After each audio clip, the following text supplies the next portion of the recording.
Debates over integrating devout Muslims into society are not unique to the United States. Effective today, it is illegal to wear a burqa in France or a niqab like this, a Muslim veil that reveals only the eyes. The new law drew protest and confusion on the streets of Paris. Two women stepping out in their niqabs and drawing a crowd were arrested for staging an unauthorized protest. The French government has called the veils, and I quote, a new form of enslavement, end quote, not acceptable on its soil. Many Muslims are enraged, but not all.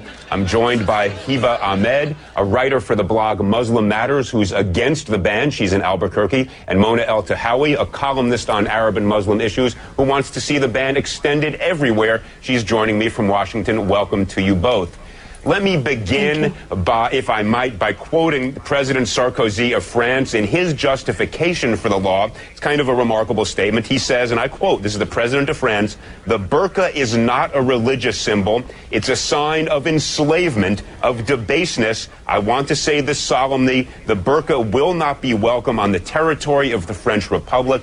We cannot accept in our country women imprisoned behind a mask, deprived of all social life, of their identity." So, Mona, let me start with you. You want to extend this ban across the world. Do you agree with President Sarkozy that merely because somebody wants to dress like this, they choose to dress like this, they shouldn't be permitted to do so? You know, Elliot, I detest Nicolas Sarkozy. I consider him right-wing and racist, but I also detest the niqab and I detest the face veil. And I say this as a Muslim woman. I think it represents an ideology that does not believe in Muslim women's rights to do anything but choose to cover her face. And I find that I believe that the niqab dangerously equates piety with the disappearance of women. And so I support banning it everywhere because it's not in the Quran. It's not an obligation for a Muslim woman to cover her face. And my talk with you now, with you seeing my face, is going to be very different than if I was sitting here with my face covered. I believe the human face is central to communication. Okay, Mona, the only thing I would observe, and I want to give Hiba a chance to jump in, of course, but I heard you use the singular personal pronoun I many times, and that I have no doubt you believe that, but why should your beliefs ban other people from wearing what they want to wear? That's what I don't get. Hiba, explain to me why you think the ban is a bad idea. I think that it's a bad idea because I think it's yet another example of men telling women how to dress, how to live their life. It's another way to try to control women. And to take it to a government level and to try to legislate the way that a woman dresses is not just wrong and against human rights, but it really violates the whole basis that the democracy and democratic countries are based on. This is a free choice. This is something that I choose to wear. I disagree that it's some right-wing ideology. It is something that is permitted in Islam. I have a master's degree in mechanical engineering, and I am free to do whatever I want, and this is a choice that I want to make. And just because somebody doesn't accept my interpretation of Islam or personally like it, doesn't mean that we can use laws to violate people's freedom of expression and freedom of religion. But let me just ask you this. When you go to the airport, you understand there are going to be obligations. They're going to have to check you for security like they check all the rest. When you get a driver's license, do they take a picture with or without your veil on? Absolutely. I want everyone to know that as a Muslim woman, as a Muslim in America, I am just as concerned about safety and security as everybody else, and I have no problem whatsoever accommodating any security issues that come about when I enter a bank, when I go to the airport, when I go to the DMV. I show my face, and actually in Islam, we are required to show our identity when we're in a court system giving testimony. This is absolutely something that is essential for the security and identification of people, but that doesn't mean that I should be banned completely from what I choose to do. Okay, Mona, let me jump in here. There are lots of types of dress that I look at and I don't like them. I think they're degrading. I think they're oppressive. Lots of things I see teenagers wearing that, I'm now viewed as old-fashioned by a lot of, my kids perhaps. I don't go around saying we should pass a law banning it. Isn't that fundamentally violative of the First Amendment? What possible reason can there be legally to say to somebody, you can't dress the way you want to dress? Actually, Elliot, the government does tell people how they can and can't dress all the time. You cannot walk outside naked. There are many states here in the U.S. where 3 or more people cannot be together in public with wearing a face mask. So the government actually does legislate over our wardrobe, but everybody conveniently forgets that. I would like to ask Hiba, once I'm done talking, if she works, because we've been on media shows together where we've been on opposite ends of this argument. And I know from what she said before that once she started covering her face, she started stopped working. So my argument is, and this is not just about I understand what the point that you were making earlier, Elliot.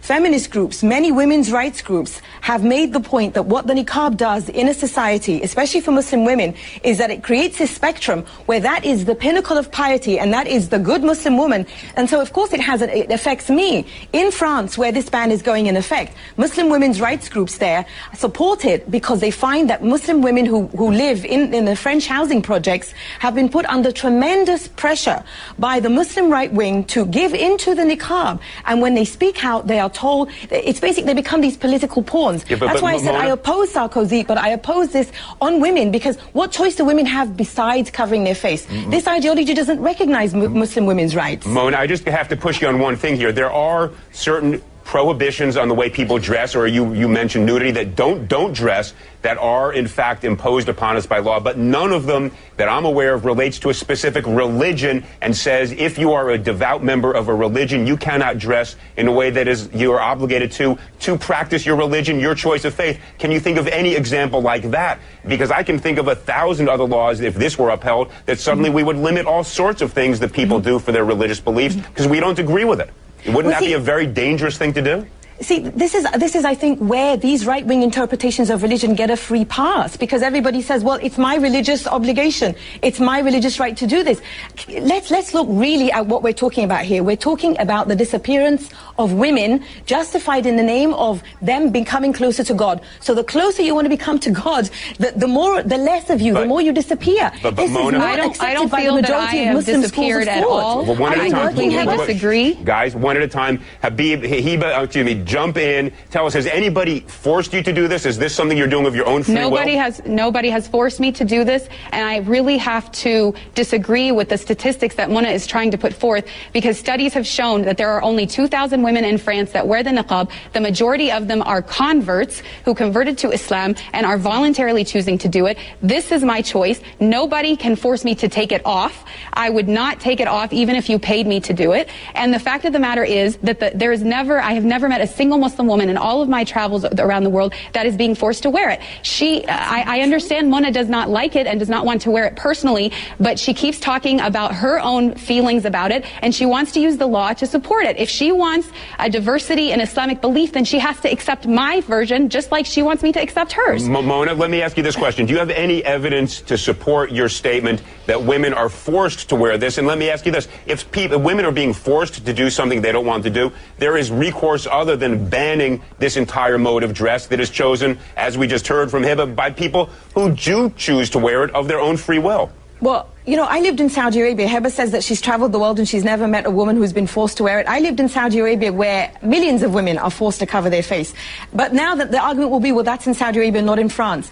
What choice does a woman have when she's told she will burn in hell if she doesn't cover every inch of her body? What kind of a choice is that? So, of course, these women who convert to this ideology... I've never heard anybody say that. The women who convert to this ideology, who are then told that this is how to be a good Muslim woman, to be close to God, to avoid hellfire, is there really a choice in that? And I believe when you have a law like this... You know, I told you, I detest Sarkozy. I consider him racist. But I will not sacrifice Muslim women's rights in order to uphold the Muslim right wing, which I believe is misogynist. With a law like that, a woman can tell her husband or any male relative who is forcing her to dress like this, the law says I don't have to dress like this. Mona, let's not deal with Saudi Arabia. Different customs, different laws. We have a First Amendment. No, I was talking about France. I was talking about France. Wait, hold on one second. In the United States, we have a First Amendment that gives people the right to practice religion as they wish.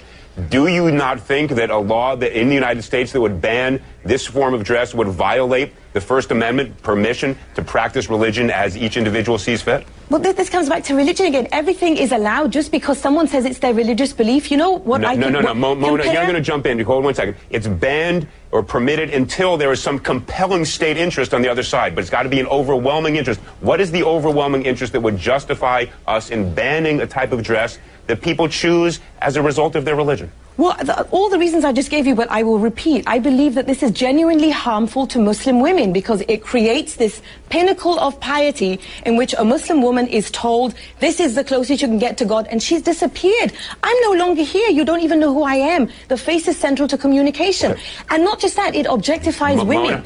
The pinnacle of objectification. Look, I agree with much of what you're saying, but not as the matter of law. Hiba, you know, you get the last word. You haven't gotten a fair time on this one. Give it best 15 seconds you've got. Thank you.